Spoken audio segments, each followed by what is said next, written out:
የሐዋርያው ቅዱስ እንድርያስ የቀኝ እግሩ ሳይበሰብስ እስከ ዛሬ አለ። እንድርያስ ማለት ጽኑ በኩር ማለት ነው። ሐዋርያው እንድርያስ የሐዋርያው ቅዱስ ጴጥሮስ ወንድም ሲሆን በመጀመሪያ የተጠራ ሐዋርያ ነው። በመጀመሪያ የመጥምቁ ዮሐንስ ደቀ መዝሙር የነበረ ቢሆንም መጥምቁ የጌታችንን መንገድ ሲጠርግና ስለ ክርስቶስም ሲሰብክ ስለሰማው በዚያው የጌታችን ደቀ መዝሙር ሆኗል። ከሰው ጋር ፈጥኖ የመግባባት ችሎታ ስለነበረው በሐዋርያትም ዘንድ እንዳስተባባሪ ይቆጠር ነበር። ጌታችን 5 እንጀራና 2 ዓሣ አበርክቶ ሕዝቡን ሲመግብ እንጀራውና ዓሣዎችን የያዘውን ወጣት ወደ ጌታችን ወስዶ እንዲባርክ ያደረገው እንድርያስ ነው።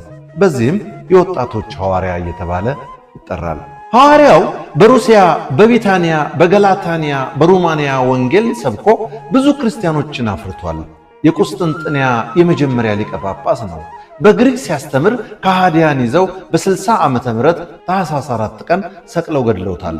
ሊሰቅሉት ሲወስዱትም ጌታዬ በተሰቀለበት አይነት መስቀል አትስቀሉ በማለት ሲለምናቸው እነርሱም ፍቃዱን ፈጽመውለት የእንግሊዝኛውን ኤክስ ፊደል ቅርጽ ባለው መስቀል ላይ ሰቅለውታል። እግሮቹና የራስ ቅል ክፍሎቹና የተለያዩ የሰውነት ክፍሎቹ እንዲሁም ሐዋርያው እንደ ክርስቶስ ሊሰቅሉት ሲሉ እንደ ጌታዬ ልሰቀል አይገባኝም በማለት በኤክስ ምልክት የተሰቀለበት መስቀል በግሪክ ኦርቶዶክስ ቤተክርስቲያን ስር በግሪክ ሀገር አካይያ አጠገብ በፓትራስ ከተማ በሐዋርያው ስም በታነጸው የቅዱስ እንድርያስ ካቴድራል ውስጥ በክብር ተቀምጦ ይገኛል። የማፍቅር ልጅ እንዳዘጋጀችው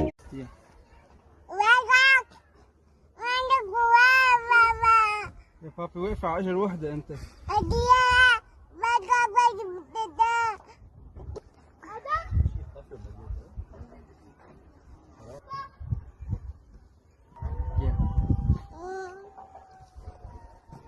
كيف هذا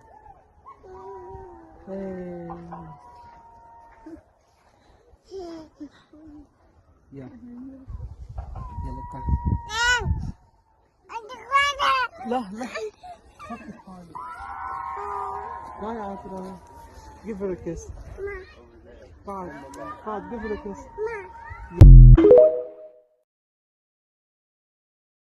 ሰው ባደፈ ቁጥር ጥሎ የሚሸሽ እግዚአብሔር የለም። አንጽቶ ቀድሶ ልጅ የሚያደርግ አባት ነው ያለው። በግ ሲሰበር ጉድጓድ ወሩሮ የሚጥል እረኛ የለም። በትከሻው ተሸክሞ ጠግኖ የሚይዝ ቸር እረኛ፣ ይልቁንም ለበጎቹ ራሱን አሳልፎ የሰጠ በጎ እረኛ ነው የምናውቀው። በእግዚአብሔር ላይ የጸና ልብ፣ የማይታወክ ልብ፣ ፈጣሪ እኔን አይጥለኝም የሚል ልብ፣ እኔ ብሸሽ እንኳን ተከትሎ ይጠብቀኛል እንጂ እግዚአብሔር ከኔ ጋር ነው የሚል